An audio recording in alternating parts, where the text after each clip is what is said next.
Hello everyone, स्वागत है आपका हमारे यूट्यूब चैनल पर। तो आज हम इस वीडियो में बात करने वाले हैं नेटफ्लिक्स की एक ऐसी मूवी जिसमें आपको हर कोई आंखों में पट्टी बांधे नजर आएगा, क्योंकि बात ही कुछ ऐसी है, कुछ ऐसे सस्पिशियस क्रिएचर की जिसे लोग देखते ही अपनी आंखें फोड़ लेते हैं, अपनी जान तक दे देते हैं। शहर की 90% जनता लगभग मारी जा चुकी है, उन्होंने खुद को ही खत्म कर लिया। तो ऐसी कुछ कहानी है इस फिल्म की जिसका नाम है बर्ड बॉक्स बार्सिलोना। वैसे इस मूवी के बारे में कहा जा रहा है कि ये फिल्म 2018 की बर्ड बॉक्स की एक सीक्वल है, मगर आपको बता दें इस फिल्म का उस फिल्म से कोई लेना देना नहीं है।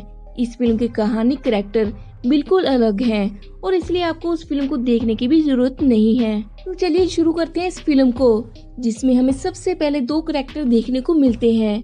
एक का नाम है सेबास्टियन और दूसरी का नाम एना।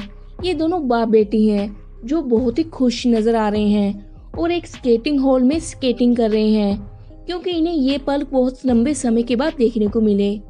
ये छोटा सा पल जी भर कर जीना चाहते हैं, इसलिए बहुत ही खुश नजर आ रहे हैं। मगर ये क्या, ये दोनों इस हॉल से बाहर जाने की तैयारी कर रहे हैं, मगर बाहर जाने से पहले ये आंखों में काला चश्मा और पट्टी बांध रहे हैं, क्योंकि बाहर कुछ ऐसे सस्पिशियस क्रिएचर हैं जिन्हें देखकर आंख की रोशनी जा सकती है और लोग अपने आप को मारने पर उतारू हो जाते हैं, इसलिए ये ऐसा कर रहे हैं। मगर बाहर जाते समय सेबास्टियन पर कुछ अंधे लोग हमला कर देते हैं, मगर सेबास्टियन पलटकर उन पर हमला नहीं करता, क्योंकि वह अपनी बेटी को कहीं सुरक्षित जगह पर ले जाने की कोशिश कर रहा है। परंतु बाहर जाकर सेबास्टियन अपनी बेटी को कहता है, अच्छा वो अंधे थे इसलिए मैंने उन्हें छोड़ दिया, वरना आज वो मेरे हाथों मारे जाते। खैर, इसके बाद ये बाहर दोनों जाते हैं। सारा का सारा बार्सिलोना बर्बाद हो चुका है और दूर दूर तक कोई भी लोग दिखाई नहीं दे रहा, मगर इतने में सेबास्टियन को महसूस होता है कि वहाँ से कोई गुजर रहा है। तो वह अपनी बेटी एना को कहता है, रुको, सबसे पहले मैं देख लेता हूँ क्या ये अच्छे लोग हैं। सेबास्टियन आवाज लगाता है, कोई है क्या, वहाँ पर कोई है। इतने में सामने वाली फैमिली का बहुत ही ठंडा रिस्पॉन्स आता है। इतने में सेबास्टियन रुकता नहीं और कहता है कि मैंने 2 दिन से कुछ खाया नहीं और कुछ गुंडों ने मेरी पिटाई भी कर दी, क्या आप मेरी मदद करोगे। सामने वाली फैमिली का लीडर बोलता है कि हम किसी पर भरोसा नहीं कर सकते, तुम अपनी प्रॉब्लम खुद जानो। इतने में सेबास्टियन कहता है, मैं इंजीनियर हूँ और मुझे पता है कि जनरेटर कहाँ है। एक्चुअल में क्या है कि जनरेटर की बात सेबास्टियन इसलिए करता है क्योंकि बार्सिलोना में ठंड बढ़ चुकी है और हर किसी को अपने घर में हीटर चाहिए, और ये तभी संभव है जब जनरेटर का पता हो। यहाँ पर सेबास्टियन की चालाकी काम आती है और वो परिवार सेबास्टियन को अपने साथ चलने के लिए हाँ कह देता है। इसके बाद ये सभी लोग एक सीक्रेट जगह पर पहुँचते हैं, जो कि एक बसों का कारखाना होता है, जहाँ पर और लोग भी मौजूद थे, जिसमें कोई डॉक्टर, इंजीनियर और कोई ऑथर था। सेबास्टियन को ऑलरेडी काफी चोट लगी हुई थी, तो वह डॉक्टर के पास जाता है और डॉक्टर से पूछता है कि यहाँ पर कितने लोग हैं, तो वो बताती है कि मुझे मिलाकर कुल 6 लोग हैं। डॉक्टर, जिसका नाम लियाना है, पूछती है कि उसे ये चोट कैसी लगी, और वो बताता है कि कुछ अंधे लोगों ने उस पर हमला कर दिया और उसका खाना चुराकर वहाँ से भाग गए। ऑलरेडी रात हो चुकी है और सभी अपने खाने की तैयारी कर रहे हैं। इतने में एक शख्स जिसका नाम लिजारो है, इसने अपनी आंखें खुद ही फोड़ ली और अंधा हो गया, क्योंकि वो सस्पिशियस क्रिएचर से बचना चाहता था।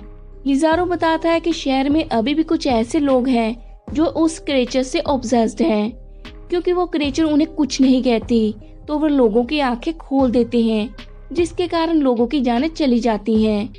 ऐसा उसके साथ भी हुआ, उसकी वाइफ की आंखें उन दरिंदों ने जाकर खोल दी, जिसके कारण उसकी वाइफ की मृत्यु हो गई।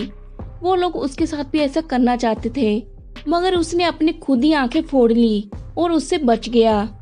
आगे वो कहता है कि हमें एक दूसरे का साथ देना चाहिए, समय बहुत ही क्रिटिकल चल रहा है।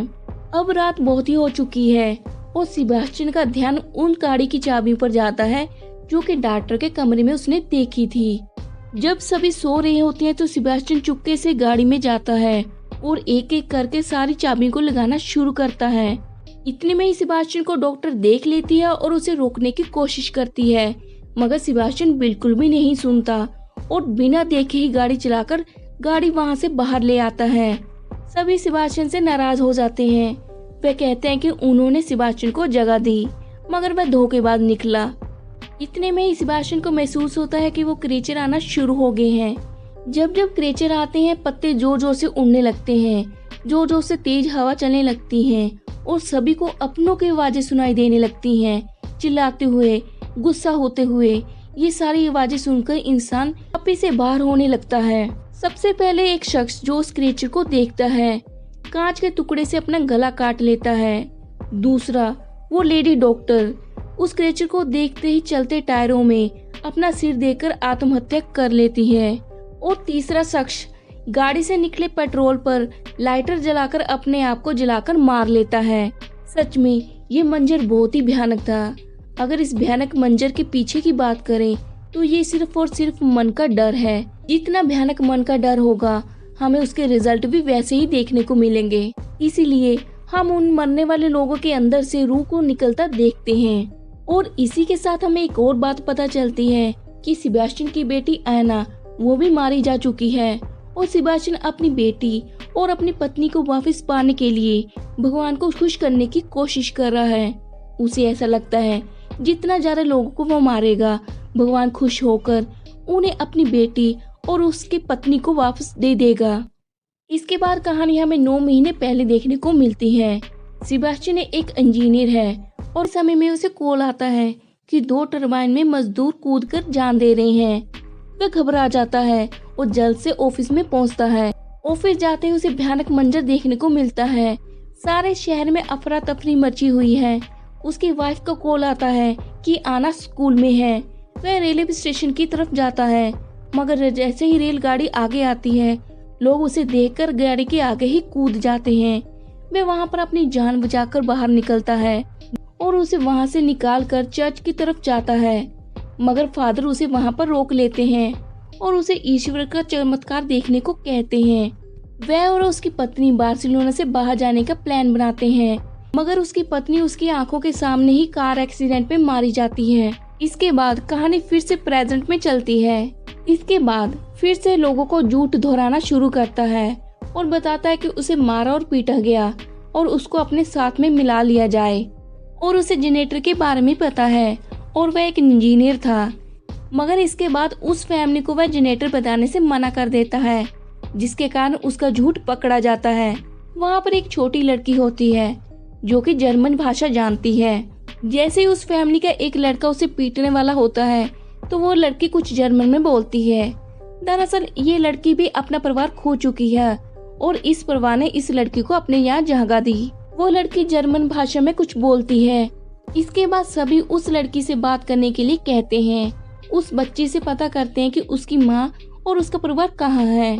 सेबास्टियन उसे जर्मन भाषा में बात कर सभी को ट्रांसलेट कर बताता है और वह एक मैप बनाती है। उसकी माँ यहाँ पर जाने के लिए कह रही थी मगर लोगों की भीड़ के कारण उसका हाथ छूट जाता है और वह वहाँ पर अकेली रह जाती है। इसके बाद उसकी बेटी यानी उसका भ्रम उसे कहता है कि सभी लोगों को बाहर लेकर जाना चाहिए ताकि जितनी ज्यादा रूह लोगों की भगवान के पास जाएगी उतनी जल्दी ही वह उन्हें प्राप्त कर सकेगा। इसके बाद फिर से कहानी प्रेजेंट में आती है जहाँ पे ये सभी लोग उस सुरक्षित जगह पर जाने का प्रयास कर रहे होते हैं। इसके बाद सभी रात को सोने चले जाते हैं मगर सेबास्टियन रात को ओक्टावियो और लाफा के कुत्तों की रस्सी को आधा काट देता है ताकि जैसे कुत्ते थोड़ा सा भी जोर लगाएं तो उनकी रस्सी छूट जाए और ये लोग मारे जाएं। सुबह होते ही ये सभी लोग वहां से निकल पड़ते हैं और ठीक वैसा ही होता है जैसा सेबास्टियन चाहता है।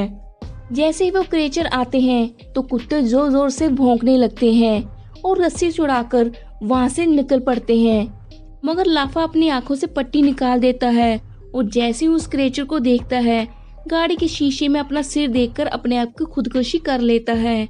मगर सेबास्टियन ये सारी चीजें आराम से देख रहा होता है। उनमें से रॉबर्ट का हाथ कुत्ता काट लेता है क्योंकि रॉबर्ट राफा को ढूंढने के लिए आगे बढ़ता है मगर ओक्टावियो और क्लेयर चुस्ती बरतते हुए अपने कुत्ते दिमाग और सोफिया को और सभी लोगों को एक सुरक्षित जगह पर ले जाने में कामयाब हो जाते हैं। रोबोटो को कुत्ते ने बहुत ही भयानक तरीके से काट लिया था और उसका जख्म बहुत ही बढ़ रहा था, इसीलिए कुछ एंटीबायोटिक की जरूरत थी। मगर इससे पहले क्लेयर को सेबास्टियन पर कुछ शक होता है क्योंकि सभी लोग वहां पर चिल्ला रहे थे मगर सेबेस्टियन की जरा भी आवाज नहीं सुनाई दी। इसके बाद रोबोटों के इलाज के लिए कुछ एंटीबायोटिक ढूंढने के लिए ओक्टावियो, क्लेयर और सेबेस्टियन तीनों ही बाहर जाते हैं। मगर सेबेस्टियन छल करता है ओक्टावियो के साथ और कहता है कि यहाँ पर खिड़की बंद है, तुम यहाँ पर अपनी आंखें खोल सकते हो। जैसे ही ओक्टावियो अपनी आंखें खोलता है, वहाँ पर बड़े चाकू से अपने आप को मार लेता है। और उधर सेबेस्टियन की बेटी उसे इन लोगों को बाहर ले जाने के लिए बार बार मनाती है, परंतु अब सेबेस्टियन उसे मना कर देता है और कहता है कि इस परिवार की वह जरूर मदद करेगा और सोफिया जो उसकी बेटी की तरह है उसे मरने नहीं देगा और एक सुरक्षित जगह पर उसकी माँ के पास जरूर पहुँचाएगा। कहानी यहाँ पर फिर से 7 महीने पहले की जाती है, जहाँ पर उसकी बेटी का जन्मदिन है। दोनों बहुत ही खुश हैं, मगर वहाँ पर अचानक से एक पादरी आ जाता है और वह दोनों को पकड़कर छत पर ले जाता है, जहाँ पर सेबेस्टियन की बेटी मारी जाती है।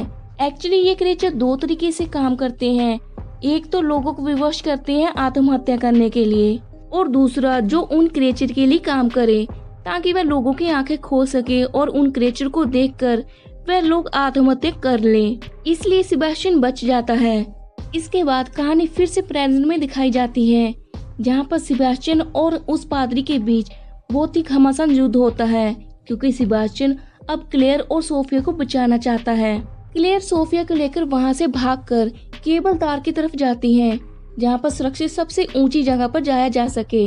दूसरी तरफ नीचे सेबेस्टियन उन गुंडों से लड़ रहा होता है और वहाँ पर मारा जाता है, मगर मरने से पहले सेबेस्टियन को अपनी बेटी की जलते हुए लाश दिखाई देती है और ये कोई और नहीं मगर पादरी का ही एक रूप था।